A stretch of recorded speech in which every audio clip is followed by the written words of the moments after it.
आज हम विज्ञान का जो टॉपिक पढ़ने जा रहे हैं वो है परमाणु संख्या और द्रव्यमान संख्या। इसमें क्या अंतर है ये समझना है आपको, इसको याद रखना है, ठीक है। जो हमने तत्वों के नाम आपको बताए थे 1 से लेकर 30 तक, वो उनकी जो क्रम संख्या थी वो क्रम संख्या उनकी किस संख्या का क्रम था? परमाणु संख्या का क्रमांक था, है ना। मतलब कि उसी क्रम में उनकी परमाणु संख्या भी है और पीरियोडिक टेबल या आवर्त सारिणी में वो उसी क्रम संख्या में या परमाणु संख्या के क्रम में लिखे जाते हैं, ठीक है। अब एक और होती है द्रव्यमान संख्या, तो वो क्या होती है? परमाणु संख्या का अर्थ बताया था मैंने, क्या होता है? प्रोटॉनों की संख्या, यानी किसी परमाणु के अंदर जो नाभिक होता है उसके अंदर प्रोटॉन कितने हैं वो उस परमाणु की परमाणु संख्या कहलाता है, ठीक है। द्रव्यमान संख्या का मतलब होता है नाभिक के अंदर 2 मूलकण हैं, क्या क्या? प्रोटॉन और न्यूट्रॉन है। तो ये जो प्रोटॉन और न्यूट्रॉन सारे मिला के जब गिने जाते हैं तो दोनों को जोड़ के जो संख्या प्राप्त होती है वो होती है उस परमाणु की द्रव्यमान संख्या। परमाणु की द्रव्यमान संख्या। अब बताओ परमाणु की द्रव्यमान संख्या का क्या मतलब है?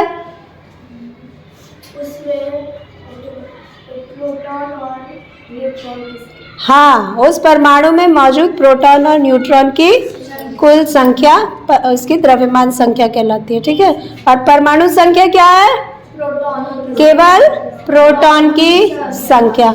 अच्छा, एक बात जानते हो कि कोई भी परमाणु जो होता है अगर वो आवेशित नहीं है, अगर उसमें कोई चार्ज नहीं है, आयन के रूप में नहीं है, तो उसमें इलेक्ट्रॉन और प्रोटॉन दोनों बराबर संख्या में रहते हैं। यानी जितना प्रोटॉन होगा उतना इलेक्ट्रॉन होगा, ठीक है। अब हम एक उदाहरण से समझते हैं। जैसे हमने ये चित्र बनाया है, ये किसका परमाणु हमने बनाया है? ऑक्सीजन का परमाणु। ऑक्सीजन का परमाणु। तुमको मालूम है बीच में नाभिक होता है परमाणु के? नाभिक के अंदर 2 प्रकार के मूलकण होते हैं। कौन कौन से? Proton, neutron. प्रोटॉन में कौन सा आवेश होता है? धन आवेश। धन आवेश। और न्यूट्रॉन में उदासीन, कोई आवेश उदासीन होते हैं। इसलिए मैंने इसमें कोई चिन्ह नहीं लगाया है। कुछ गोले हैं जिसमें मैंने कोई चिन्ह नहीं लगाया है, कुछ गोले में मैंने प्लस लगाया है। नाभिक के बाहर जो है ये जो लाइनें बनी है गोल गोल रिंग्स जैसे, इसको क्या कहते हैं? इलेक्ट्रॉन। इस लाइन को क्या कहेंगे? कक्षाएं। क्या है? कक्षाएं। जैसे तुम अपनी कक्षा 8 में ना आके बैठते हो, 7 में 6 में नहीं न जाते हो, वैसे हर इलेक्ट्रॉन की एक निश्चित कक्षा होती है जिसमें वो रहते हुए नाभिक का चक्कर लगाता है, ठीक है।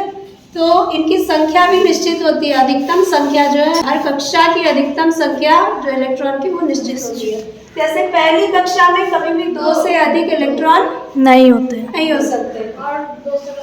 दूसरी में 8 से अधिक इलेक्ट्रॉन नहीं हो सकते। 8 से कम हो सकते हैं, 8 हो सकता है, 8 से अधिक नहीं हो सकता। अगर यहाँ 8 पूरा हो जाएगा तो तीसरी कक्षा ऑटोमेटिक आ जाएगी, उसमें बाकी इलेक्ट्रॉन चले जाएंगे, ठीक है। तो हम अगर ऑक्सीजन का परमाणु लेते हैं तो उसकी परमाणु संख्या क्या है?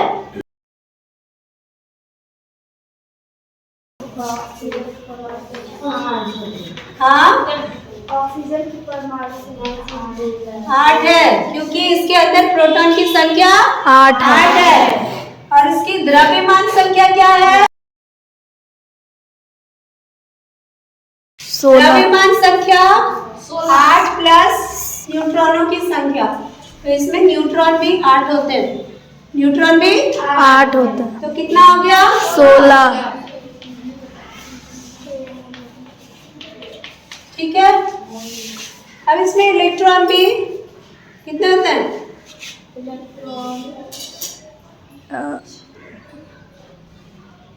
कितने इलेक्ट्रॉन? 8 है।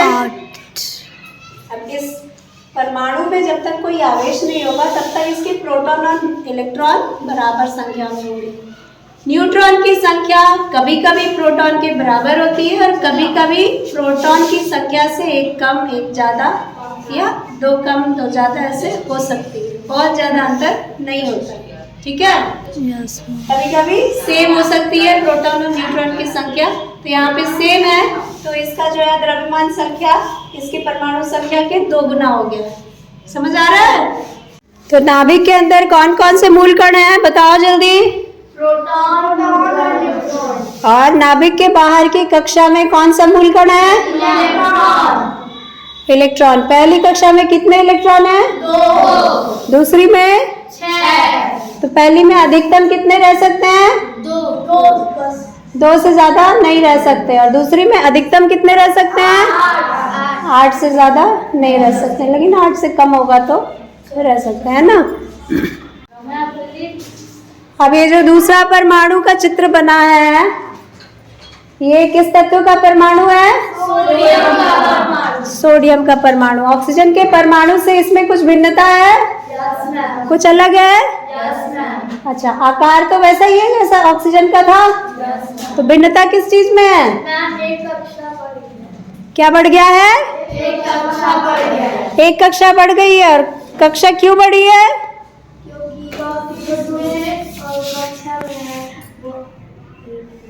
कक्षा बढ़ने का कारण बताओ। इलेक्ट्रॉनों की संख्या ज्यादा हो गई है। ऑक्सीजन से सोडियम में इलेक्ट्रॉनों की संख्या ज्यादा है। Very good. तो कितनी ज्यादा है? ऑक्सीजन में कितनी थी? ऑक्सीजन में 8 थी। और सोडियम में कितनी है? कितनी है? 11। हमने चित्र में बना दिया है ना कि 11 इसमें इलेक्ट्रॉन है। और इसके बीच में जो नाभिक है उसमें कितने प्रोटॉन है? गिन के बताओ। प्रोटॉन 11 प्रोटॉन है, इसलिए तो इसकी परमाणु संख्या 11 है ना। तो परमाणु संख्या पे हम क्या लिखेंगे? 11। और द्रव्यमान संख्या पे क्या लिखेंगे? 11। देखो इसमें हमने गिन के बनाया है, तुम गिन सको तो गिन लो इन गोलों को और बताओ कितना दिख रहा है। ध्यान से गिनो, ध्यान से गिनो। 23 है। दोनों मिला के ये सारे गोले कितने हैं? 23 हैं। ठीक है, क्योंकि इसमें 11 प्रोटॉन होते हैं और 12 न्यूट्रॉन होते हैं। वो मिला के क्या हो जाता है? 23।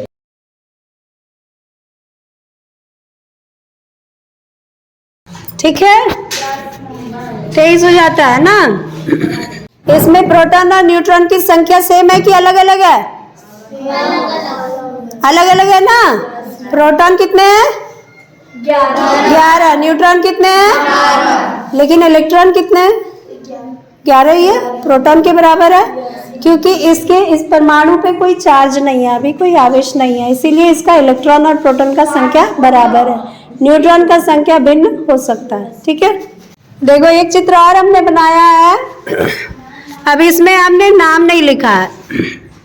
इस परमाणु का, इस तत्व के परमाणु का नाम हमने नहीं लिखा है कि ये कौन से तत्व का परमाणु है। तुम लोगों को क्रम संख्या लिखवाई गई है, नाम लिखवाया गया है, जिसमें इस चित्र के अनुसार प्रोटॉन की संख्या दी है, न्यूट्रॉन की संख्या दी है, इलेक्ट्रॉन की भी संख्या दी है। अब इस संख्या के आधार पर बताओ कि ये किस तत्व का परमाणु है? क्लोरीन का है। क्योंकि कैसे पता लगा? हाँ, 17 है। और क्लोरीन आता है। और यहाँ पे परमाणु संख्या माने प्रोटॉन की संख्या दी हुई है 17। ठीक है ना, तो हम यहाँ लिख दें कि ये क्लोरीन का परमाणु है। अब क्लोरीन की परमाणु संख्या तो पता चल गई 17 है। अब इसकी द्रव्यमान संख्या इसके न्यूट्रॉन और प्रोटॉन की संख्या के हिसाब से बताओ। संख्या तो लिखी हुई है। क्या है द्रव्यमान संख्या? कितनी है? 35। ओके। अब क्लोरीन की जो परमाणु संख्या 17 होती है, द्रव्यमान संख्या 35 नहीं होती है एग्जैक्टली, वो 35 पॉइंट लगभग 5 है ना, यानी 35.5 के करीब मानी जाती है। वैज्ञानिकों ने उसको जो है उसका मान निकाला हुआ है, ठीक है ना। तो हम मान के चलते हैं कि 18 न्यूट्रॉन है, 17 प्रोटॉन है और इसीलिए इसकी परमाणु संख्या 35.45 होती है, ठीक है। एग्जैक्टली 35 नहीं होती है। अब तुम लोग सोचोगे कि क्लोरीन की जो द्रव्यमान संख्या है वो दशमलव में कैसे है, जब न्यूट्रॉन की संख्या पूर्ण संख्या में है 18 है और प्रोटॉन की संख्या 17 है, तो ये द्रव्यमान संख्या दशमलव में कैसे आई? तो उसका एक कारण ये है कि क्लोरीन जो होता है उसके 2 समस्थानिक होते हैं, 2 रूपों में वो रहता है। एक जो होता है समस्थानिक, क्या होते हैं समस्थानिक? एक ही प्रकार के तत्व के अलग अलग परमाणु होते हैं जिनके अंदर न्यूट्रॉनों की संख्या अलग अलग होती है। प्रोटॉन की संख्या तो समान होती है लेकिन न्यूट्रॉनों की संख्या अलग अलग होती है। जैसे हाइड्रोजन के 3 समस्थानिक है ना, कार्बन के 2 समस्थानिक है, इसी तरह से क्लोरीन के भी 2 समस्थानिक हैं, जिसमें एक का द्रव्यमान संख्या 35 होता है और दूसरे समस्थानिक का द्रव्यमान संख्या 37 होता है, 37 है ना। यानी कि एक में देखो प्रोटॉन की संख्या तो दोनों में 17 है, दोनों प्रकार के क्लोरीन के एटम्स में, लेकिन एक प्रकार के क्लोरीन के एटम में न्यूट्रॉन की संख्या 18 है। तो 18 और 17 मिला के हो गया 35 और दूसरे प्रकार के क्लोरीन के एटम में न्यूट्रॉन की संख्या और बढ़ जाती है। कितनी? 2 और बढ़ जाती है, तो कितनी हुई? न्यूट्रॉन की संख्या कितनी हुई? 20 हो गई ना। न्यूट्रॉन की संख्या 20 और प्रोटॉन की संख्या 17 मिला के हो गया 37। तो क्लोरीन के शुद्ध नमूने, मतलब क्लोरीन गैस का कोई भी शुद्ध नमूना अगर हम लेते हैं तो ये माना जाता है कि उसमें जो क्लोरीन है, समस्थानिक है दोनों, उनका जो रेशियो होता है वो 75% क्लोरीन 35 होता है और 25% क्लोरीन 37 होता है उसमें, ठीक है। यानी कि 3/4 जो होता है वो 35 द्रव्यमान संख्या वाला क्लोरीन होता है और 1/4 जो होता है वो 37 द्रव्यमान संख्या वाला क्लोरीन होता है। तो उन दोनों का जब औसत निकाला जाता है तो उसका द्रव्यमान संख्या कितना आ जाता है? 35.5, ठीक है।